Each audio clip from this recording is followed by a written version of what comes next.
Baik, bismillahirrahmanirrahim. Assalamualaikum warahmatullahi wabarakatuh. Selamat pagi dan salam sejahtera untuk kita semua. Tapi pun, anak-anak, alhamdulillahirrahmanirrahim. Puji syukur kita panjatkan kehadirat Allah Subhanahu wa taala di pagi hari ini di suasana yang cukup cerah ya. Setelah tadi kalian sudah mengikuti mata pelajaran yang lain dalam pembelajaran daring, dan hari ini kita lanjutkan di pembelajaran PKN, tentunya masih dengan Bapak di mata pelajaran PKN lain. Baik anak-anak sekalian, minggu lalu kita sudah membahas tentang bagaimana nilai-nilai Pancasila ya. Pancasila sebagai dasar negara, arti penting dari Pancasila sebagai dasar negara, dan juga pandangan hidup. Maka pekan ini kita akan membahas tentang nilai-nilai Pancasila sebagai dasar negara dan pandangan hidup. Oh ya, ada sedikit pemberitahuan untuk anak-anakku sekalian bahwasannya minggu depan kita akan mengadakan penilaian harian. Oleh karenanya, silahkan anak-anak sekalian mempelajari materi-materi sebelumnya yang sudah Bapak jelaskan, yang sudah Bapak berikan, karena minggu depan kita akan melaksanakan penilaian harian. Kemudian untuk siswa-siswi yang memang tidak pernah berpartisipasi, mohon maaf, penilaian pun akan sesuai dengan apa yang sudah kalian lakukan tentunya. Dan tentunya untuk anak-anak yang sudah berpartisipasi, good luck untuk kalian semua. Penilaian juga, proses penilaian dari Bapak untuk kalian juga pasti akan sesuai dengan apa yang sudah kalian berikan. Oke, baik, saksikan terus untuk kegiatan pembelajaran kita pada pagi hari ini. Nah, anak-anak sekalian, kalau kita lihat di judul kita pada pagi hari ini adalah nilai-nilai Pancasila sebagai dasar negara dan pandangan hidup. Kita lihat nih, nilai-nilai Pancasila sebagai dasar negara dan pandangan hidup. Di Pancasila itu ada 5 sila: ketuhanan, kemanusiaan, persatuan, kerakyatan, dan keadilan sosial. Nah, apa sih nilai-nilai Pancasila dan bagaimana sih contoh-contohnya di dalam penerapannya di dalam kehidupan sehari-hari? Nah, kita lihat nih, kita mulai dari sila pertama, ketuhanan yang Maha Esa. Bangsa Indonesia menyatakan kepercayaan dan ketakwaannya kepada Tuhan yang Maha Esa. Anak-anak sekalian, kita tahu bahwasannya bangsa Indonesia ini memiliki 6 agama yang sudah diakui. Maka dari itu termasuk kita nih, contoh kita sebagai seorang muslim, contoh nilai-nilai penerapan nilai Pancasila sebagai dasar negara di sila ketuhanan yang Maha Esa adalah kita mempercayai adanya Tuhan yang Maha Esa. Kalau di Islam itu adalah mempercayai Allah Subhanahu wa taala sebagai Tuhan kita. Bagaimana dengan agama yang lain? Itu Tuhan-Tuhan mereka dengan agama-agama yang lain. Maka ini adalah salah satu nilai-nilai Pancasila, penerapan nilai-nilai Pancasila, yaitu sila pertama. Apalagi nih Pak contohnya? Mengembangkan sikap saling menghormati, kebebasan menjalankan ibadah sesuai dengan agama dan kepercayaan masing-masing. Ingat, di dalam pasal 29 ayat 2 dikatakan bahwasanya setiap warga negara Indonesia memiliki kewenangan, memiliki hak ya untuk memegang dan memeluk keyakinannya masing-masing tanpa ada paksaan. Maka dari itu, kita sebagai manusia, kita sebagai masyarakat bangsa Indonesia harus saling menghormati kebebasan masyarakat Indonesia dalam menjalankan ibadah setiap agama masing-masing. Dan kita tidak boleh memaksakan tentunya. Kemudian apalagi? Tidak memaksakan sesuatu agama yang kepercayaan terhadap Tuhan yang Maha Esa kepada orang lain. Mengembangkan toleransi agama sejak dini. Nah, anak-anak sekalian, kita kalau bertemu dengan teman-teman yang berbeda keyakinan, berbeda agama, ya kita tidak boleh yang namanya memaksakan kehendak orang lain. Misal, kita tidak boleh memaksakan untuk mereka yang beragama lain menjalankan ibadah kita, ya, misal berpuasa nih contohnya, ayo dong ikut puasa, kita tidak boleh memaksakan, nanti kalau kamu tidak puasa gini-gini dan lain sebagainya. Atau begitu juga sebaliknya, agama lain juga tidak bisa memaksakan kehendak mereka supaya mengikuti apa yang mereka inginkan kepada kita. Nah, ini namanya sikap toleransi sejak dini. Kemudian tidak memaksakan suatu agama. Maka dari itu, anak-anak sekalian, tumbuhkan sikap toleransi, tumbuhkan sikap menghargai sesama walaupun berbeda keyakinan ataupun berbeda kepercayaan. Kemudian kita lihat di sila kedua, kemanusiaan yang adil dan beradab. Apa nih nilai-nilai Pancasila sebagai dasar negara dan pandang hidup yang ada di dalam sila kedua? Kita lihat di sila kedua itu mengembangkan sikap tidak semena-mena terhadap orang lain, tidak diskriminasi, menjaga hak dan kewajiban diri sendiri dan orang lain, dan tidak melecehkan orang lain, membela kebenaran dan keadilan. Contoh kecil saja gini teman-teman.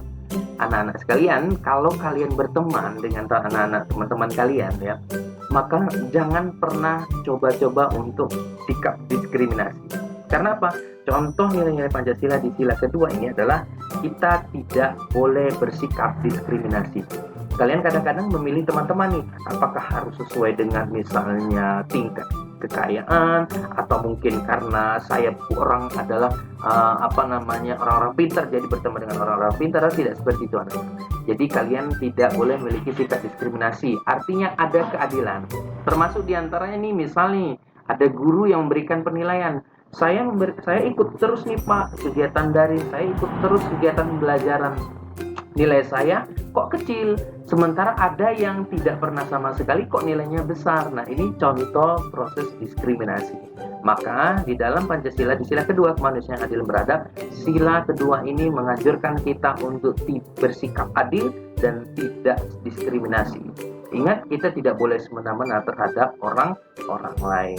Oke. Menjaga hak dan kewajiban kita sendiri. Nah, anak-anak tahu ya hak dan kewajiban kalian masing-masing, dan itu harus dijaga. Apa hak kalian dan apa kewajiban kalian, terutama hak dan kewajiban kalian sebagai seorang siswa. Lalu sila yang ketiga, Persatuan Indonesia. Persatuan Indonesia, berbicara masalah Persatuan Indonesia ini berarti berbicara masalah kemajemukan. Nah, apa nih contoh-contoh nilai-nilai Pancasila sebagai dasar negara dan pandangan hidup di sila ketiga? Mengembangkan Persatuan Indonesia atas dasar Bhinneka Tunggal Ika. Contohnya, mencintai produk-produk Indonesia. Tidak merendahkan suku, adat, budaya lain. Ingat anak-anak, kita tidak boleh membanggakan suku dan kebudayaan kita masing-masing, ya. Karena apa? Setiap suku dan kebudayaan ada istiadat daerah dan juga suku-suku yang lain itu tentunya memiliki kelebihan dan kekurangan masing-masing. Nah, maka ketika ada sikap yang seperti itu, saya orang Jawa, saya orang Lampung, saya orang Sendo, saya lebih baik dibandingkan suku-suku lain, maka ini adalah namanya sikap chauvinisme, dan ini sikap yang dilarang di dalam negara kita. Kita tidak boleh membanggakan. Kenapa? Sesuai dengan kesemboyan negara kita, Bhinneka Tunggal Ika. Berbeda-beda tetapi tetap satu jua. Maka kita tidak boleh merendahkan agama, tidak boleh merendahkan adat, suku lain dan lain sebagainya. Kita harus mengutamakan kepentingan bangsa dibandingkan kepentingan individu, kelompok atau golongan.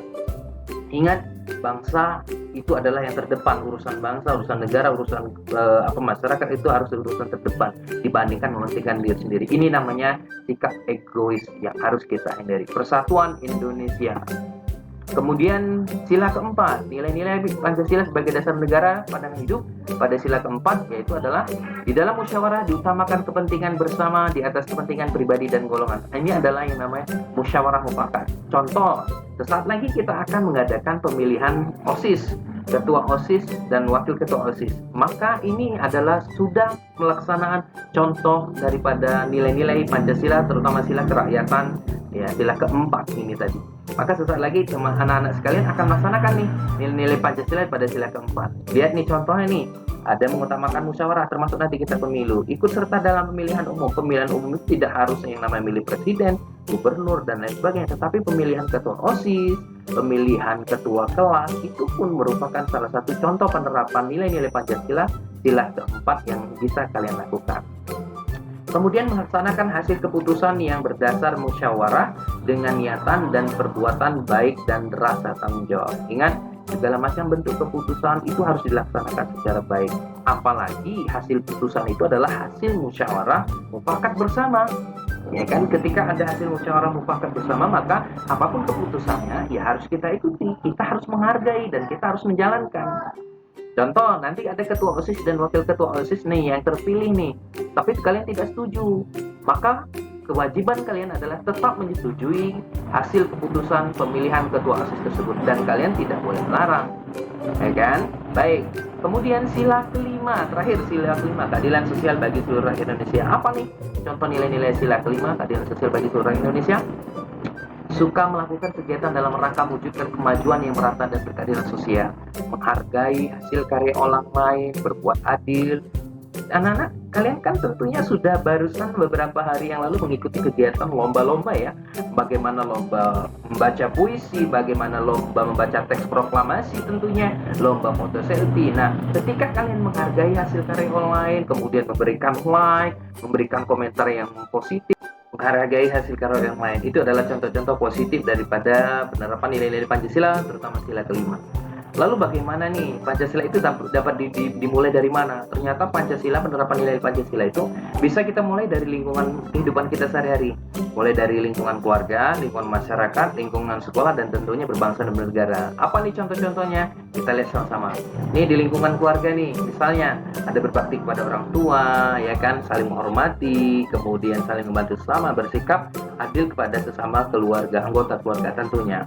Lalu kalau di lingkungan sekolah seperti apa nih Pak? Di lingkungan sekolah menghormati teman yang berbeda agama, menjalankan perintah agama masing-masing, melakukan kewajiban sebagai seorang siswa. Ingat kewajiban kalian sebagai seorang siswa apa? Menolong teman yang kesulitan belajar. Ingat dalam konteks bukan memberikan contekan ya, bukan memberikan jawaban. Menyelesaikan perdebatan dengan cara musyawarah. Kemudian di lingkungan masyarakat bagaimana? Ada musyawarah mufakat, mendorong sikap kekeluargaan, mendorong meningkatkan rasa cinta tanah air di dalam lingkungan keluarga tentunya. Nah, bagaimana kalau di lingkungan berbangsa dan bernegara? Memberikan bantuan pada korban bencana, apalagi pada saat ini di masa pandemi ini. Mari anak-anak sekalian, Bapak ingin menginginkan supaya anak-anak bisa menumbuhkan rasa empati, simpati kepada para korban-korban atau orang-orang yang terkena pandemi COVID-19. Tidak membeda-bedakan suku, menggunakan bahasa Indonesia dengan baik dan benar dalam kehidupan sehari-hari, menaati peraturan dan perundang-undangan yang berlaku. Contohnya saja di dalam berkendaraan kalian harus menaati dan mematuhi peraturan-peraturan yang berlaku dan menjaga fasilitas umum. Contoh apa fasilitas umum ini Pak? Ya, fasilitas umum yang ada di lingkungan masyarakatmu, di lingkungan sekolahmu, di lingkungan rumahmu, ya kan, itu harus dijaga. Ini merupakan salah satu penerapan nilai-nilai Pancasila sebagai dasar negara yang sudah bisa kita lakukan dalam kehidupan sehari-hari di berbagai lingkungan. Baik anak-anak, itu ya yang dapat Bapak sampaikan pada pagi hari ini. Dan Bapak ingatkan sekali lagi, minggu depan kita akan ada penilaian harian. Maka persiapkan segala sesuatunya, kemudian dipelajari materi-materi yang sudah Bapak berikan, tetap semangat, dan sampai bertemu lagi di minggu depan. Bapak Heri, wabillahi taufiq wal hidayah. Assalamualaikum warahmatullahi wabarakatuh. Sampai jumpa.